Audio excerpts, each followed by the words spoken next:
Bonjour à tous et bienvenue sur la chaîne Esquisse Miniature où dans cette vidéo on va parler d'un problème récurrent sur les imprimantes 3D résine, à savoir le décollement des pièces au centre du plateau.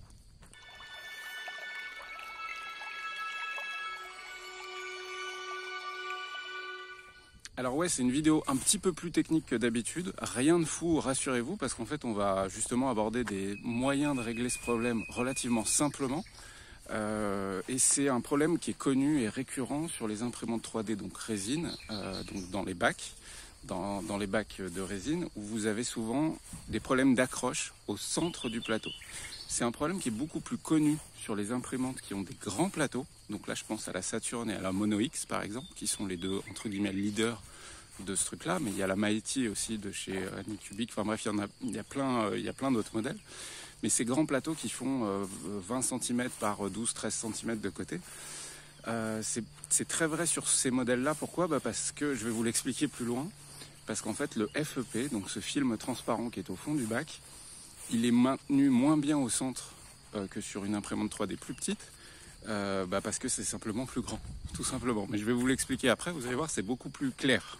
Donc, concernant cette problématique d'accroche au centre du plateau, je vais vous proposer des moyens de contourner le problème, puisqu'en fait, il n'y a pas de moyen technique outre mesure, sans des techniques folles, de régler le problème sur le plan hardware, donc sur le plan de la mécanique de la machine.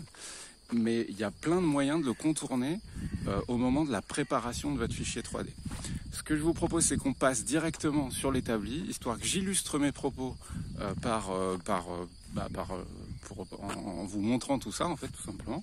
Et puis on fait le point à la fin. Donc on va passer sur l'établi, ensuite on va passer sur l'Itchy Slicer, donc l'équivalent d'un Shitubox ou autre. Et ensuite on va passer à la conclusion. Ok, donc nous voilà sur l'établi avec le bac de résine de la Saturn, qui est juste là. Il est posé sur des petits supports pour pas abîmer le FEP. N'oubliez pas que le FEP c'est quand même quelque chose d'assez fragile, donc soyez vigilants avec cette matière. Ici vous avez le plateau de la Mars, histoire que vous voyez au niveau de la taille. Ça c'est la Mars Pro 2. Et juste dans ma main, donc, le plateau de la Saturn, qui est quand même nettement plus grand. Avant de vous proposer des solutions, j'aimerais vous expliquer concrètement la problématique d'accroche au centre du plateau, pour que vous compreniez bien. Donc, votre bac, imaginons qu'il est rempli de résine. Au moment où votre plateau va venir se plaquer au FEP, donc au film intérieur en dessous, là, il va emprisonner forcément un peu de résine entre le plateau et le FEP. Et au moment, donc il va polymériser, donc ça dépend de la couche à laquelle vous êtes. Si c'est les premières couches, c'est en gros 40-50 secondes si c'est un écran monochrome. Et puis les couches suivantes, c'est entre 3 et 7 secondes, en gros. Une fois que c'est polymérisé, il remonte. On est d'accord ? Il remonte pour que la résine coule en dessous, là où il vient de polymériser, et pouvoir enchaîner les couches. Ça, c'est le principe de base. Et la base du problème qu'on a, c'est qu'au moment où le plateau remonte après avoir polymérisé une couche, en fait, il vient décrocher littéralement de la résine qui s'est légèrement collée au FEP. Alors, à l'intérieur, du coup. Donc là, en imaginant que vous imprimez un cylindre, il y aura ce cylindre, il va être légèrement accroché au FEP, et quand il se relève, du coup, il tire sur le FEP. Le FEP est une matière souple, légèrement souple. Du coup, en gros, votre FEP, il va être tiré vers le haut. Donc, c'est comme si j'appuyais, en fait, en dessous. Sauf qu'en réalité, c'est pas appuyé, c'est vraiment littéralement qu'il est tiré vers le haut. Sur les petits plateaux, enfin sur les petits bacs résine, on n'a pas trop le problème au centre parce qu'il est maintenu par tous les côtés et du coup au centre il remonte à peine, il est à peine tiré vers le haut. Par contre sur les grands plateaux, le FEP au centre il est moins maintenu puisque tous les rebords qui le maintiennent sont plus éloignés.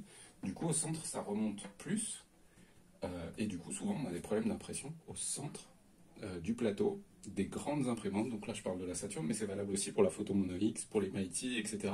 En fait pour tous les modèles qui ont des bacs résine grands. Donc ça c'est la base du problème de ces grands bacs résine. Sachez que les fabricants nous proposent de plus en plus, ils veulent aller vers la grande taille et du coup des bacs résine de plus en plus grands.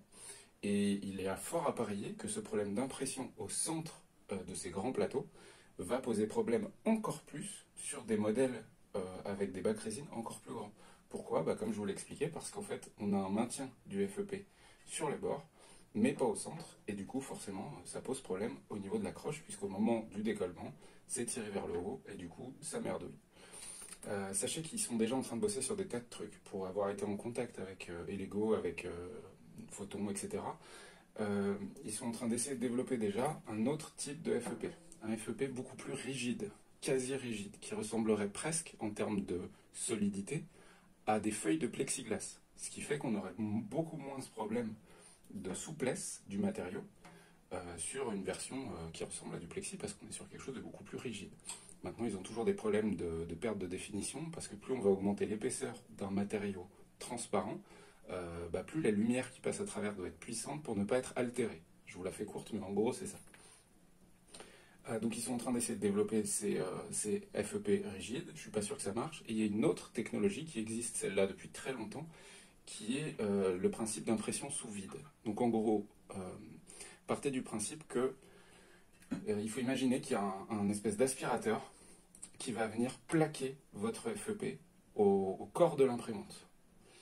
Ça crée une espèce de zone de vide, en fait, sur toute cette partie-là, au niveau du FEP, et ça le maintient vers le bas. Donc en fait, au moment du décollement, il ne peut pas remonter, c'est quasi comme s'il était collé au corps de votre imprimante, en tout cas de manière temporaire pendant l'impression, parce qu'il est aspiré vers le bas. Donc ça, c'est une technologie connue. Le seul problème, c'est que c'est quelque chose à ajouter aux imprimantes amateurs. Sur le plan technique, c'est pas compliqué, c'est juste que ça augmenterait les coûts de manière vraiment considérable. Du coup, ils ne le font pas. Et ensuite, il y a aussi le fait que ça fait beaucoup de bruit. Parce qu'en fait, il faut imaginer que c'est des ventilos qui tournent à mort pour créer une zone de vide et tirer le filament vers le bas. Et on ne va pas se mentir, l'utilisateur lambda et amateur, il aime bien avoir une imprimante quand même qui ne fasse pas non plus un boucan de folie. Ce qui est le cas du coup sur ces imprimantes à aspiration de vide sous le FEP. Bon, mais maintenant la question c'est que voilà, pour ceux qui ont une Saturn, une Mono X ou autre, comment régler ce problème? Et bien en fait ça va être relativement simple, mais ça demande d'y réfléchir avant de lancer son impression. Il n'y a pas tant de modifications à faire sur le plan technique et hardware, donc sur le plan du matériel, en dehors du fait que vous pouvez surrayer le centre un petit peu plus de votre plateau et moins sur les côtés, pour créer en fait une zone d'accroche plus forte sur le plateau, au centre et moins sur les côtés. Donc ça c'est la technique de base qui est relativement connue. Et la deuxième technique, elle est surtout liée déjà à la qualité de la résine. N'oubliez pas que c'est comme pour le filament, une résine cheap à moins de 20 € le litre vous sortira des choses de moins bonne qualité qu'une résine de qualité à 30 ou 40 € le litre. Ça, il n'y a pas photo, vous aurez une différence évidente. Maintenant, pour contourner le problème, le top, c'est au moment où on va slisser le fichier, donc on va le préparer sur Litchi Slicer, sur Shitubox ou autre, et ben ça va être de faire en sorte qu'on ait beaucoup de supports sur les côtés. Si on doit absolument mettre des supports au centre qui soient volontairement très gros, ou alors le top c'est même de ne pas en mettre au centre. Et du coup d'orienter son objet intelligemment pour faire en sorte qu'il n'y ait pas trop de nécessité de support au centre. Et ça, ce que je vous propose, c'est de le voir directement sur le PC, sur Litchi Slicer. Alors nous voilà sur Litchi Slicer, que je vous conseille vivement hein, pour préparer vos fichiers 3D. Ici je suis en train, pour vous montrer en fait c'est le meilleur moyen donc d'imprimer des rouleaux à texture. Et comme vous pouvez le voir, je triche. Pourquoi? Parce que cette problématique d'accroche au centre du plateau risquerait de me faire perdre une quantité de print important. Et du coup je préfère être sûr que mon plateau sorte nickel sans encombre, plutôt que d'avoir un print au centre qui va mal accrocher, qui va faire foirer tous les autres. Donc ça c'est déjà la première technique super simple, c'est de faire en sorte d'imprimer sur tous les contours, plutôt qu'au centre. Ça c'est une technique qui est du coup surtout valable pour ceux qui n'auraient qu'une imprimante à gros plateau, puisqu'en fait dans l'absolu on pourrait faire quasi la même chose sur une Elego Mars ou ses plus petits modèles.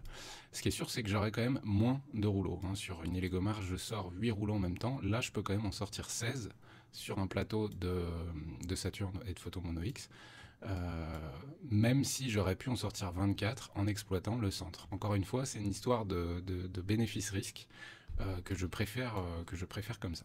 Bon, la technique que je vous ai montrée avant, vous aviez vu, il n'y avait aucun support. Et du coup, ce que je vous propose maintenant, c'est d'aborder le point de la gestion des supports dans le cas où le centre du plateau, c'est un moment un petit peu compliqué. Alors là, dans le cas de cette figurine, ça l'est pas trop, justement. Parce qu'elle a 4 pattes, tout simplement, et du coup, au centre, il n'y a pas de support. il va falloir en mettre malgré tout, et du coup on va voir comment c'est fait. Au niveau de l'orientation, je vais rester sur cette orientation-là, parce que alors, beaucoup de gens conseillent d'imprimer légèrement incliné vers le bas pour les supports, etc. Moi je me rends compte à force de continuer à utiliser ces logiciels et l'impression 3D que ça peut très très bien fonctionner en imprimant les figurines droites, à condition de bien travailler les supports. Concernant donc cette problématique, on va aller donc dans support. Par défaut, on peut aller... alors moi j'ai tendance à préférer les bases. Bases, pourquoi? Parce qu'ils vont créer un cône. Ça je l'ai déjà abordé dans une autre vidéo, je vous invite à aller jeter un œil, c'est comment poser les supports correctement sur les Slicer. Donc au départ je vais partir sur une génération automatique des supports, et ensuite je vais affiner. Donc là, on a le résumé de tous les supports qui ont été posés. Il y en a beaucoup trop, ils sont mal posés, mais c'est une base de travail. Ça me permet aussi de voir ce que LS a fait de base pour la pose des supports. Dans le cas de ceci, par exemple, l'immense majorité, je vais les supprimer en fait. Parce que littéralement, il y en a trop. Il y en a beaucoup trop. Et du coup, on va partir sur du support bien plus gros. Pourquoi plus gros? Parce qu'au centre du plateau, là où on a souvent des problèmes de décrochement. Donc là, le raccord en cône, histoire que vous compreniez, je vais sélectionner celui-ci. Donc le raccord en cône, comme vous pouvez le voir, hop, ça augmente le raccord en cône, ça augmente le diamètre du cône de maintien entre le support et son assise. Ok? Au centre du plateau, j'aurais tendance à vous dire de partir sur un gros raccord en cône pour augmenter l'accroche au maximum. L'épaisseur, ça va être l'épaisseur de l'assise, comme vous pouvez le voir. Alors là, c'est pas nécessaire de monter à des chiffres démesurés. Moi, en règle générale, je reste à 1 mm, ça marche très bien. Mais ensuite, pour être sûr qu'il n'y ait pas de casse au centre du plateau entre mon gros raccord en cône et le support, je vais également augmenter pas le diamètre du tout, je vais augmenter le diamètre. Oui, si c'est ça. Pas l'épaisseur, mais le diamètre, pour créer une zone d'accroche vraiment forte quand on est au centre du plateau. Ensuite, ce qu'on peut faire aussi, c'est augmenter l'épaisseur très légèrement à 1.5, mais pas forcément plus. Les facteurs d'angle, on ne va pas forcément toucher, parce que là, ça n'a pas trop de rapport. Mais en gros, c'est extrêmement simple. Au centre du plateau, donc là, ce que je vais faire, c'est que voilà, je supprime tout ça. Au centre de mon plateau, je vais poser des raccords avec une base, et donc un raccord en cône assez épais, pour être sûr d'avoir une bonne accroche. Alors que sur les bords, je vais pouvoir partir sur les bords de mon objet, vu que j'ai pas de problème d'accroche. Donc là, admettons que je vais en mettre un sur la pointe. Ici, je vais pouvoir diminuer considérablement le diamètre. Donc globalement, on va partir sur des raccords qui sont à 5 mm de raccord en cône, à peu près. Et du coup, un diamètre approximatif comme celui-ci. Voilà. Et je peux même faire bien plus petit que ça sur les bords. Là, c'est vraiment pour vous montrer. Le seul truc, c'est que là, je sais qu'il va y avoir du poids sur la partie tête, parce qu'en fait, autant cette corne est légère, autant ici, il va falloir que je mette un raccord vraiment, un support vraiment important, parce qu'il va maintenir littéralement toute cette tête-là. Pour celui-là, j'aurai exactement la même problématique. Mais en fait, voilà, la technique est vraiment très simple. C'est que le but, c'est de poser des supports volontairement exagérés au centre du plateau pour augmenter l'accroche sur le plateau, tout simplement. Un dernier exemple pour illustrer un peu mieux mes propos, on va prendre quelque chose de pas simple à imprimer, pas simple du tout, on pourrait croire que si, mais en fait non. C'est une sphère, une simple sphère. Alors là, voilà, j'aimerais augmenter sa taille. Donc on va l'augmenter complètement, la faire de manière démesurée, histoire que vous compreniez bien mes propos. Si cette sphère, je veux l'imprimer, alors déjà, sans poser les supports automatiques, en posant les supports moi, déjà je vais la déplacer légèrement en hauteur. Et dans support, l'avantage de l'Itchy Slicer, c'est qu'il nous indique les zones à risque. Okay, ça apparaît en jaune. Donc je vais partir sur des supports peut-être fins. Là, je vous montre en exemple sur les côtés, parce que là j'ai pas de problème d'accroche. Je sais que j'ai pas de problème d'accroche sur mon plateau. On pourrait même faire la sphère encore plus grosse. Alors qu'au centre de l'objet, je vais mettre des supports volontairement démesurés. Alors là, l'épaisseur de 3 mm n'a aucun intérêt, mais on va partir vraiment sur des supports volontairement démesurés. Et on va peut-être même en mettre un peu plus, pour créer une zone d'accroche vraiment parfaite, surtout le centre du plateau qui va être littéralement malmené le FEP au centre va être littéralement malmené par l'impression, alors que sur les côtés, il n'y aura pas de problème. Et voilà, donc comme je vous l'ai dit juste avant, rien de magique en fait, juste pensez à la préparation de votre fichier. En fait, il y a quelque chose que les gens oublient régulièrement et je peux les comprendre parce qu'en fait, l'expérience utilisateur de l'impression 3D, elle n'est pas encore plug and play, elle n'est pas encore on met le CD et ça marche, pas du tout. Il y a encore besoin de techniques, de compréhension. En fait, l'impression 3D, pour le moment, c'est encore un hobby à part entière. Ce n'est pas un outil qui va marcher de manière totalement automatique. Il va falloir mettre les mains dedans. Donc en fait, c'est passionnant tout ça. Mais est-ce que vous aimez, est-ce que vous aimez pas? Ça, c'est le goût de chacun. Ce qui est sûr, c'est que il y a toujours moyen de contourner les problèmes que vous allez découvrir sur votre machine, si elle en a, parce qu'il y en a qui fonctionnent très bien, et l'immense majorité des imprimantes 3D fonctionnent très bien. Le seul truc souvent, c'est que c'est une mauvaise approche de la machine, et puis on va pas se mentir, il y a aussi une histoire de patience, d'envie de compréhension, etc., qui est vraiment importante sur les outils de l'imprimante 3D, parce que, comme je vous l'ai dit, bah voilà, c'est pas encore des machines totalement plug and play.